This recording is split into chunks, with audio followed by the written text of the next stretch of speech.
Bom dia a todos, bom dia a todas. Começamos aqui mais uma aula. Hoje a nossa aula nós iremos falar exatamente da origem do ser humano à formação dos primeiros estados. Ou seja, a gente vai trabalhar com o antigo tema denominado pré-história, já que esse tema pré-história ele não é mais, vamos dizer assim, um conceito tão utilizado nos dias atuais.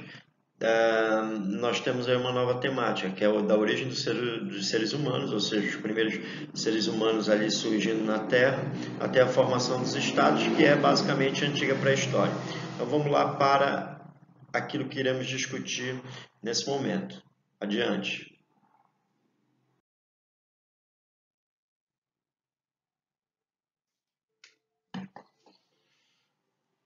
Então, pessoal, aqui a gente tem uma discussão relacionada sobre a origem do ser humano.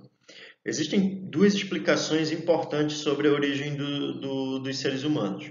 E aí, a primeira é de caráter religioso, ela é uma explicação que ela é vista como criacionista. O que seria essa explicação criacionista? Exatamente a ideia de que o homem foi criado por um ente superior, o homem foi criado por Deus, né? E o que acaba acontecendo é que essa explicação ela não só é uma explicação voltada para a cultura judaico-cristã. Outros povos também, os povos tupis, têm a sua origem explicativa, criacionista. Os povos asteca, os povos inca, os gregos, né? Todos esses povos aí acabaram trazendo ali explicações criacionistas.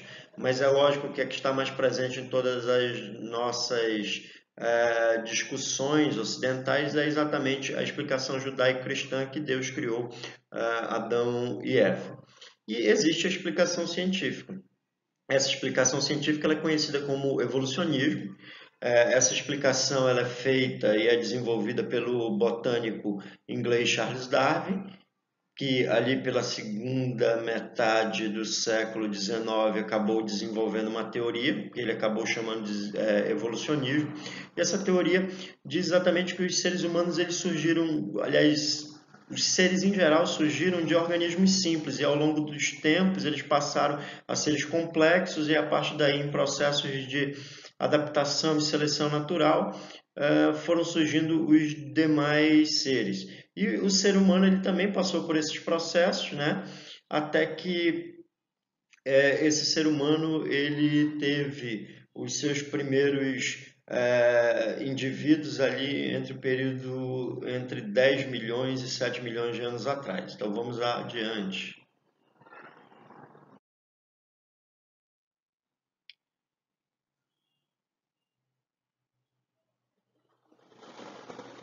Então, as pesquisas atuais elas sugerem exatamente que os seres humanos eles se separaram dos grandes macacos ali pelo período entre 10 milhões e 7 milhões de anos atrás. Então, a partir daí surgiram os primeiros hominídeos. O que são hominídeos? São geralmente seres que acabam andando de maneira bípede e que conseguem pegar com as mãos pedras, galhos, frutos e entre outras coisas, certo? Então, esses hominídeos teriam surgido ali entre 10 e 7 milhões de anos atrás. O quadro a seguir é bem indicativo da separação entre os seres humanos e os grandes primatas. Então vamos lá, que ele nos remete a uma explicação melhor estabelecida aí.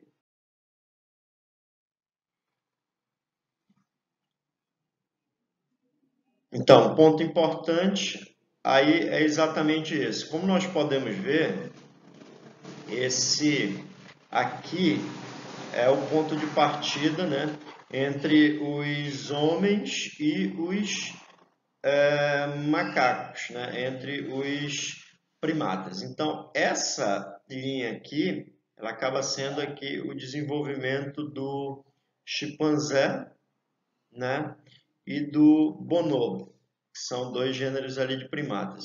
E toda essa linha ou essa árvore genealógica aqui, ela acaba sendo a trajetória aqui dos hominídeos. Então a gente tem exatamente os primeiros hominídeos surgindo exatamente ali por volta de 7 a 6 milhões de anos atrás, né? E aí os primeiros hominídeos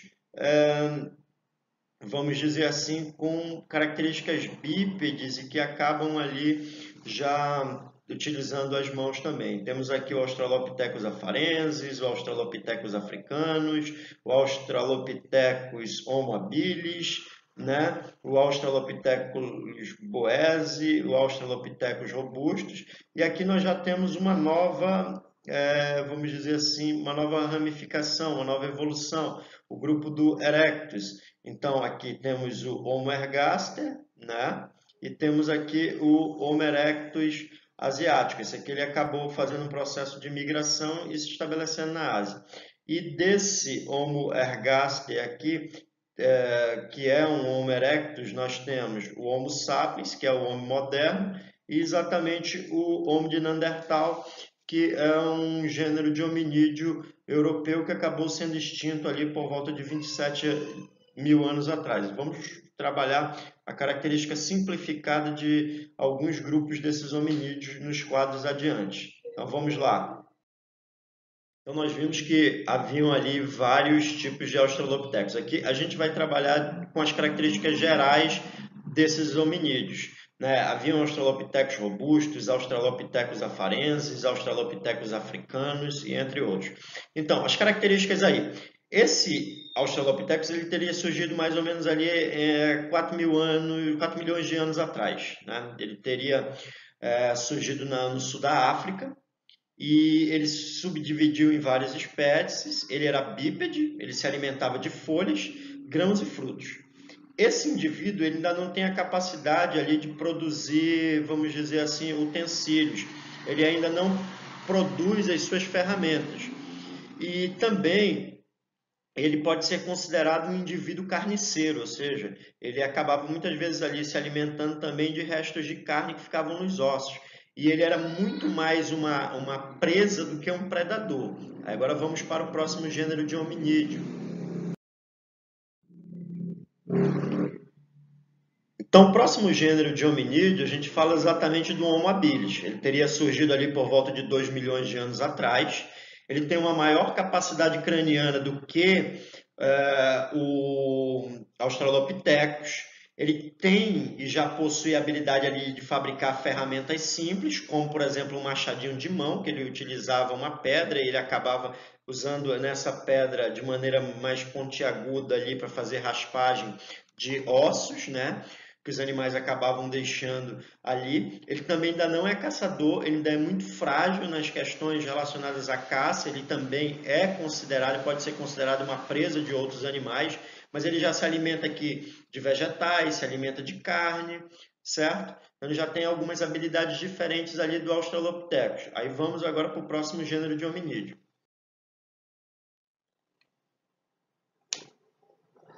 Esse aqui a gente pode dizer que foi o grande salto na escala da evolução, o Homo erectus, porque ele tinha uma capacidade craniana maior, esse indivíduo ele conseguia enxergar melhor as longas distâncias, né?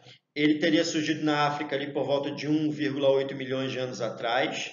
Ele desenvolveu técnicas de caça mais sofisticadas, ou seja, aqui ele já não é mais uma presa, ele é um predador.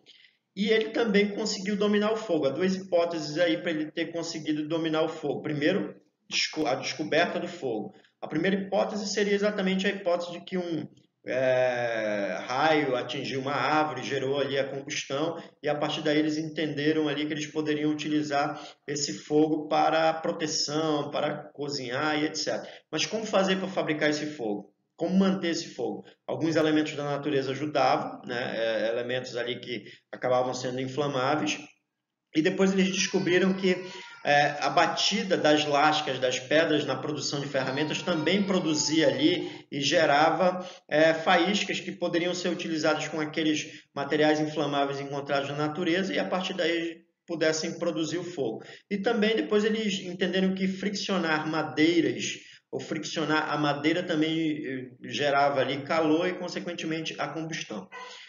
O Homo erectus ele acabou migrando para a Europa e migrou para a Ásia, mas uma coisa importante, Recentemente, foi descoberto que o Homo erectus não foi o primeiro gênero de hominídeo a sair da África, e sim o primeiro gênero de hominídeo a sair da África foi o Homo habilis, já que foram encontrados no ano passado fósseis de Homo habilis na região da Palestina. Então vamos agora aqui para o próximo gênero de hominídeo.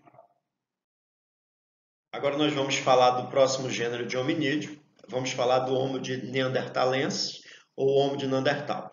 Esse gênero de hominídeo ele teria surgido ali na Europa por volta de 500 mil anos atrás. Acredita-se que ele tenha sido ali o cruzamento do Homo erectus com outros gêneros de hominídeos, ou mesmo a própria evolução do Homo ergaster, né? Esse indivíduo ele tinha uma boa técnica de caça, ou seja, ele fazia uma caça ali que era uma caça onde ele atraía os animais e a partir daí ele conseguia fazer armadilhas para que esses animais pudessem ser capturados. Ele também desenvolveu algumas atividades simbólicas, como por exemplo, ele começou a sepultar os mortos com os pertences, né? Acredita-se que ele tenha entrado em contato com o Homo sapiens e nesse processo de entrar em contato com o Homo sapiens, o Homo de Neandertal acabou sendo extinto ali em torno de 27 mil anos atrás. Né? Há duas hipóteses aí em relação a isso. As disputas pelos territórios, o Homo sapiens acabou vencendo essa disputa, e também que as mulheres neandertais elas tinham uma atração maior pelos neandertais e muitas das vezes acabavam ali fazendo os seus relacionamentos, os seus cruzamentos exatamente com esses indivíduos. Ok? Então vamos para o próximo tipo de hominídeo, que é exatamente o homem moderno, o Homo sapiens. Então esse é o gênero de homem moderno, Homo sapiens, a espécie a qual nós pertencemos. Ele teria surgido ali por volta de 190 mil anos na África, 190 mil anos atrás na África. Ele se espalhou pelos mais variados continentes durante a última glaciação. Né? Essa última glaciação iniciada ali por volta de 100 mil anos atrás, onde muitas vezes os oceanos, os mares estavam a 149 metros abaixo do seu nível atual. Né? Esse hominídeo ele acabou vencendo a luta pela sobrevivência, como nós podemos ver ali na sua luta contra o Homo de Neandertal. Ele também desenvolveu diferentes expressões artísticas, ele desenvolveu a escrita. Esse indivíduo também desenvolveu a fala, né? Passou a compartilhar ideias, simbologias a partir da fala. Tá? Então, é exatamente isso que nós podemos ver desses mais variados hominídeos, e agora nós veremos um quadro sobre como se deu esse processo de evolução. Okay? Então, vamos lá. Na ilustração aqui, nós basicamente temos aí o processo de evolução ao qual percorremos até chegarmos aí ao nosso gênero. Então, esses aqui seriam exatamente os elos perdidos, né? Seriam exatamente esses. Um gênero aqui de comum, um gênero ancestral, né, que passou a dar origem a este aqui, e aí nós temos os gêneros Australopithecus anamenses, afarenses, africanos, né?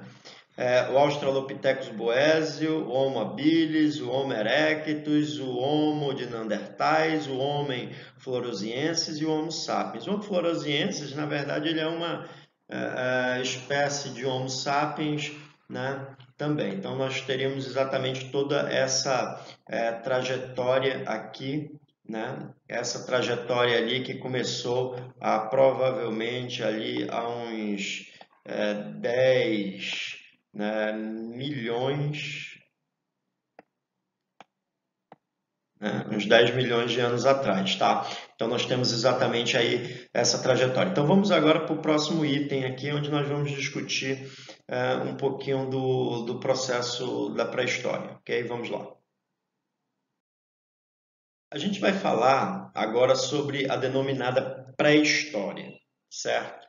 Quando se ouve essa palavra pré-história, a gente acaba pensando o seguinte: se é uma pré-história, então ainda não é história. né? Isso tudo se deu porque um grupo de historiadores no século XIX disse que apenas documentos escritos é que faziam história. Era o grupo ali metódico, o grupo positivista, chefiado por Leopold von Ranke. Então, passou a dizer que tudo que vinha antes da escrita era pré-história. Porém, nós vimos na nossa aula sobre o que é história, que o grupo dos análises, a escola dos análises, disse que todos os vestígios humanos eles são história, independente se são escritos ou não. E aí nós temos exatamente o seguinte, na periodização tradicional, que foi criada no século XIX, e qual é essa periodização tradicional? Pré-história, história antiga, história medieval, história moderna e história contemporânea. Nós vamos ter exatamente essa visão, uma história ali dividida em períodos. E nessa visão da pré-história, a pré-história seria o momento do aparecimento do gênero Homo, dos hominídeos, até a invenção da escrita.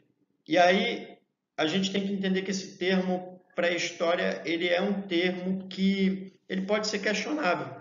A gente já sabe que desde que o homem surgiu na Terra existe história. Então não existe uma pré-história. Daí, logo no início, eu dizer para vocês que nós trabalharíamos exatamente com do aparecimento dos primeiros humanos até o surgimento do Estado, né? Justamente porque esse termo pré-história ele é questionável. Mas mesmo assim a gente ainda utiliza esse termo por quê? Porque é uma forma didática de tentar fazer com que os alunos, vocês alunos, possam entender as explicações. Então vamos adiante aí para essa pré-história. Então olha só, aí nessa linha do tempo, nesse marco temporal, nós temos exatamente a divisão dessa pré-história. Então essa pré-história ela pode ser dividida aí em alguns momentos. Nós temos aqui inicialmente o denominado período paleolítico. Esse período paleolítico seria ali do surgimento do Homo habilis há 2 milhões de anos até 3.500 anos antes de Cristo, certo? Aí, em seguida, nós teríamos um período intermediário que para muitos historiadores ele não existe, ele faz parte do período paleolítico, mas nessa divisão aqui encontramos o período mesolítico, que teria surgido ali por volta de 35 mil anos até 6 mil anos antes de Cristo. Mas lembrando, para alguns historiadores e arqueólogos, isso aqui é só um período, tá? Que é o denominado período paleolítico. E aí em seguida teríamos aqui o período neolítico, né, que seria o período ali de grande revolução, que seria mais ou menos ali entre 5.000 até 2.000 anos antes de Cristo, e a idade dos metais, né? Com a idade do cobre, a idade do bronze e a idade do ferro, certo? Então seriam exatamente esses os períodos aí da pré-história. Então, seguindo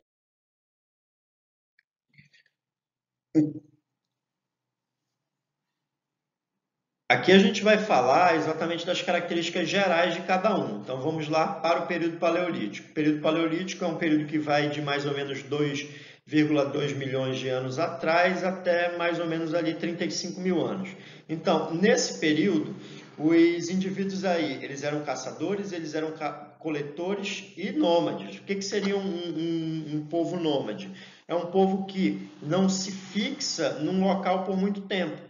Ele só fica naquele local quando aquele local que ele está, ele oferta a ele boa alimentação, ele oferta água potável e tem um clima ameno. Quando esse local não oferece tudo isso, ele acaba se deslocando para novos lugares. Então, os indivíduos do período paleolítico, eles são nômades, caçadores e coletores. Também, nesse período, eles dominam o fogo, né? Eles desenvolvem a linguagem e confeccionam algumas ferramentas feitas de pedra, feitas de ossos, feitas de madeira. Essas ferramentas eram ali para caça, né? Para construção de roupas, certo? Durante todo o período paleolítico houve um processo evolutivo, tá? Durante todo o período paleolítico houve um processo evolutivo. Já o outro período, que é o período mesolítico, é um período ali que vai mais ou menos 35 mil anos atrás até mais ou menos 6 mil anos. E aí, já começa a ocorrer a sedentarização de alguns grupos, e esse processo de sedentarização é exatamente o quê? Se fixar num determinado local. Um local que permita alimentação, um local que permita água, um local que permita também segurança. Então, a partir daí começa o período de sedentarização. Eles começam a confeccionar também pinturas rupestres, né? Começam a pintar cenas do cotidiano em paredes, né, das suas caças, muitas vezes havendo até um elemento sobrenatural envolvido nessas questões. Por exemplo, os principais locais de pintura rupestre são Lacaus, na França, e no Brasil, a região de São Raimundo Nonato, na Serra da Capivara, na região do Piauí, certo? Além disso, também nesse período mesolítico há o desenvolvimento da cerâmica, do arco e da flecha, e também o cultivo de algumas plantas. Já é um processo ali de surgimento do cultivo das plantas, uma agricultura que nós podemos chamar incipiente. O que é uma agricultura incipiente? Ela não consegue, essa agricultura, sustentar todos os indivíduos. Então, ainda tem que intensificar aí as questões de caça, pesca e coleta de tubérculos e frutas e frutos. Então, vamos para o último. Então, para finalizarmos aqui, nós vamos falar sobre o período neolítico e a idade dos metais. Né? Nesse período neolítico, vai do período ali de 7.000 até mais ou menos 4.000 anos atrás, né?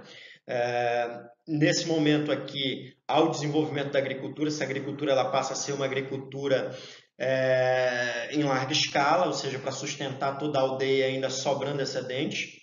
Começa a ser promovida ali a criação de animais. Essa criação de animais, ela tem duas hipóteses explicativas para ela. Uma primeira seria exatamente que os animais acabavam comendo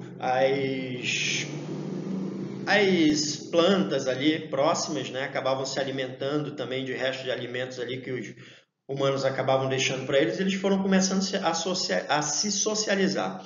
Uma outra hipótese é exatamente de que animais pequenos foram deixados pelos seus bandos e, a partir daí, os seres humanos conseguiram domesticá-los.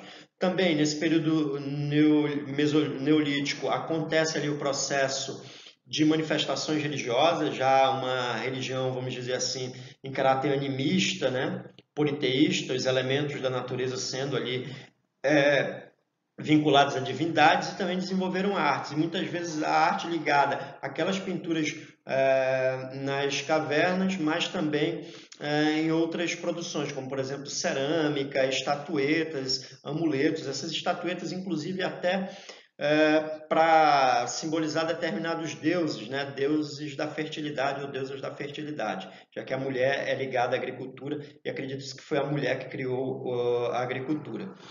Há uma ampliação do sedentarismo. Essa ampliação do sedentarismo é exatamente se fixar em determinados locais, e os locais escolhidos são locais onde a terra é fértil, exatamente ao longo do leito de grandes rios, como o Tigre, o Eufrates, o Nilo, né? São rios importantes ali, o Ganges, o Amarelo, o Azul, né? São rios que acabaram proporcionando esse processo ali de sedentarização pela fertilidade da terra. Essas aldeias elas acabaram crescendo, acabaram mantendo relações entre si, formaram ali cidades, né? E essas cidades precisavam de alguém para administrar. E é justamente no próximo período da Idade dos Metais, começa a ser utilizados ali cobre, estanho, bronze, ferro, desde 3.300 anos até, né, mais ou menos ali 500 depois de Cristo, que vão surgir também o Estado. O Estado seria exatamente um órgão ali para administrar as antigas aldeias, as cidades, né? Esse órgão ele cuidaria da administração, cuidaria exatamente dos excedentes que sobravam, trocando com armaduras, trocando com roupas, trocando com outros itens que eram necessários para o Estado. E começou a ocorrer a divisão social. A divisão social é exatamente o surgimento de grupos privilegiados e grupos não privilegiados. Tá? Então temos exatamente essa ideia. Já que no Paleolítico, a gente tem que entender que no Paleolítico não havia divisão social, né? Os trabalhos eram feitos por todos da mesma forma. Okay? No período mesolítico, nós temos uma divisão por idade, por sexo, ou seja, atividades para homens, atividades para as mulheres. E no período neolítico nós temos inicialmente uma divisão social de trabalho por sexo, atividades masculinas e femininas, e depois atividades de especialização. Essas atividades de especialização elas estavam ligadas aí a novas formas de trabalho que acabavam surgindo, agricultura e criação de animais e também o desenvolvimento ali do artesanato, né, da produção artística ali, que também acaba sendo pontos principais. Então, essa foi a nossa aula sobre o surgimento da humanidade até o aparecimento do Estado, também conhecida como aula de pré-história. Então, valeu, até a próxima.